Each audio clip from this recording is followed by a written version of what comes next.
What's up? Good morning, mga salon owner. Kumusta kayo dyan?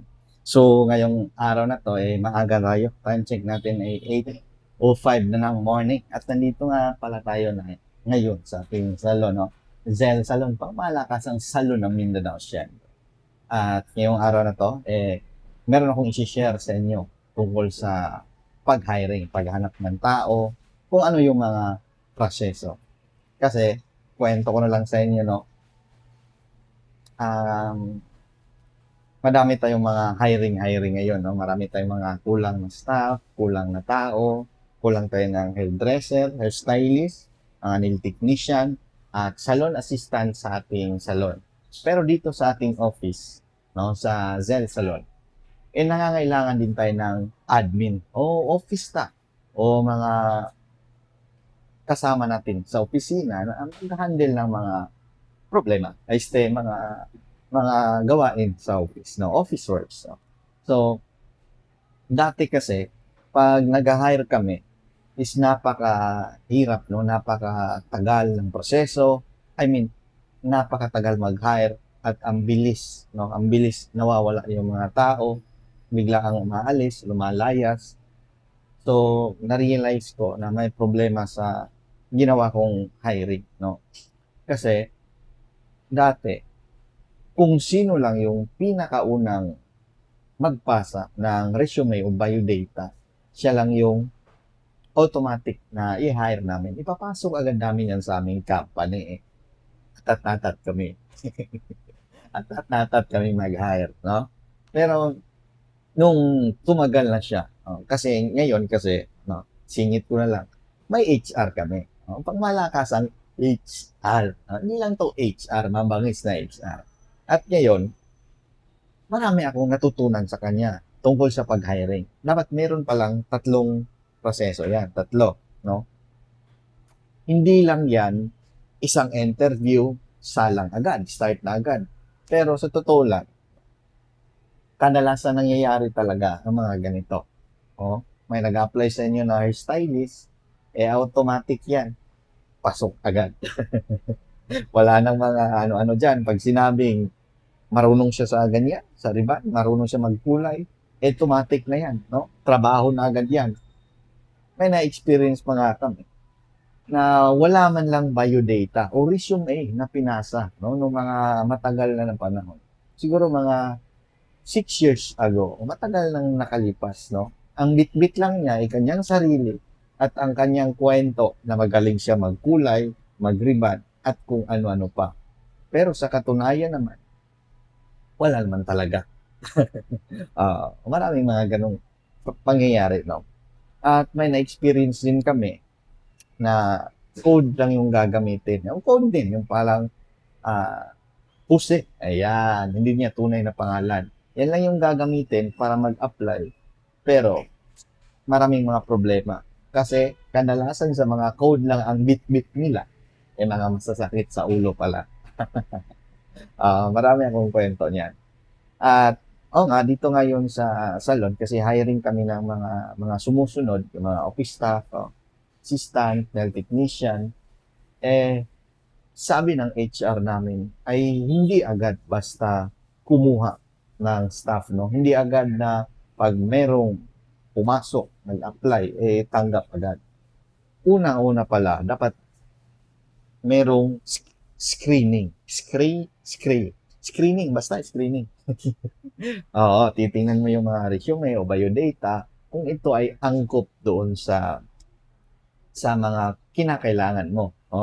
At dito sa amin, meron ding tatlong interview. Pinakauna dito is kung meron kaming admin, meron kaming office staff, siya yung unang mag-interview. Pangalawa, etong manager namin, sa branch manager o manager namin sa branch. Siya yung mag-interview doon naman sa kung anong skills o kakayahan at kung mas maganda maipakita, no? Halimbawa, isa siyang nail technician, no? Pumasa siya doon sa unang interview doon sa office. So ngayon pupunta siya ngayon sa branch para for second interview. Ngayon, kailangan makita kung siya ba ay marunong talaga sa paglinis ng mga kuko, or siya ba ay magaling lang sa kanyang kwento? Oo, yan yung mga pangalawang technique. At pangatlong proseso is i-interview pa ito for final interview. Maaring ikaw na owner, ikaw yung panghuli. Pero dito sa amin kasi, meron kaming nilagay na area manager. Oo. So, etong area manager namin, siya yung pinakahuling mag-interview. Kasi ako, ayoko na doon.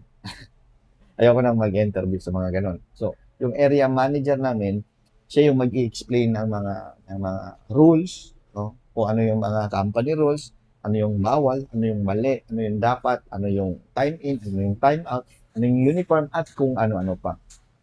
So, ganyan kami nagpa-process ngayon sa pag-hire dito sa aming salon business. At oo nga, ngayong araw na to, meron tayong interview. Oo. Bali, apat to sila kasi kung problema yung pag-uusapan, marami tayo niyan. Marami na namang nawawala. Hindi ko maintindihan nga na sa tuwing pagkatapos ng aming Christmas party o parang party sa aming salon, maraming nang nawawala. Maraming lumayas, umalis, at yung iba ay nakahanap na rin ng bagong opportunity. Oportunidad, no? No? Kasi lagi kong sinasabi sa mga tao ko na kung meron kayong mas magandang buhay sa ibang negosyo, sa ibang trabaho, doon kayo. Walang ano dyan. Ha? Kung mas maganda yung buhay nyo doon, doon kayo sa kanila. Doon kayo kung saan kayo mas aasenso, mas kikita or mas gaganda yung career nyo. So, ngayon hiring tayo, no? Sa office, kulang tayo ng admin staff. Kasi yung isa is nag-resign na nga. Meron ng magandang opportunity para sa kanila. At makante rin tayo ng hairstylist sa ating Kinapawan branch. Kasi, alam nyo na, may mga balak tayo magbukas naman ng branch. Bakit? Sakitan to ng ulo, no? Kung gaano kasakit yung kaya mong i-handle, no? Na stress. Ah, kaya, sa mga naghahanap dyan ng mga trabaho, no? Kung kayo ay handa sa mga ganitong kumpanya. Kasi kami, napakahigpit namin. No? Kwentong ka lang kayo sa mga bawal sa amin.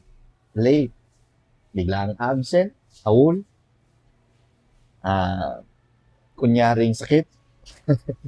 May mga kunyaring sakit kasi na nangyayari, di ba?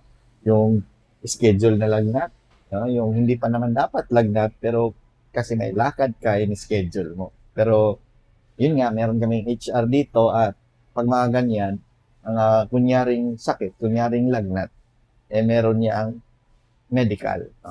Napaka-importante niyan kasi para malaman din natin kung yung staff natin ay fit to work ba siya sa kanyang trabaho. Baka ang dami niya na palang sakit sa buhay, hindi mo lang alam, baka bigla yung himatayin dyan sa salon niyo. So, yan lang ang kalaban kasi natin dito, no, mga salon owner, sa pag-hire, yung makakuha tayo ng maling tao na aabuso o maaaring makasira pa ng ating negosyo. Kaya naniniwala ako bilang ikaw owner na gagalingan mo sa pagpili. Meron nga akong nabasa na sinabi rin sa mga kaibigan ko negosyante na ang pag-hire daw ay pabilisan. No? Pabilisan mag-hire, pabilisan din magtanggal. Dapat ganun daw. Mas mabilis mag-hire, mas mabilis ka rin magtanggal. Pero napaka-importante na huwag niyong kalimutan na sumunod tayo sa tamang proseso. Lalo sa hiring o sa firing o sa pagtanggal ng tao kasi marami tayong makakalaban dyan. Yung lolo. Kaya sa pagtanggal, ayusin natin. Dapat may proseso din yan. Hindi pwedeng you're fired. Walang ganun ha. Dito tayo ngayon sa Cell Salon. Naglilinis-linis yung mga staff natin. Pang malakas ang salon ng Mindanao, syempre. At, yun na, challenge natin, magbukas tayo ng isang branch ngayon. Buwan na to. Kaya ba? Ewan ko. Bye, galingan natin. Trabaho-trabaho tayo. At, maraming problema sa salon business, no? Maraming mga stress. Pero, lagi nyo hahanapin. Lagi ko itong sinasabi sa inyo. Hanapin nyo lagi ang positive side ng buhay. Anong mga positibong bagay na nangyari dyan sa iyong negosyo? Hanapin nyo ang aral dyan, no? Lumayas yung tao mo, ninakawan ka, nag-CA, nag-cash advance, hindi na nagpakita. So, bali next time, dapat hindi na yan mangyari. Hindi na maulit ang ganyang problema. Kasi, kung isang beses pa nangyari, may maaaring aksidente.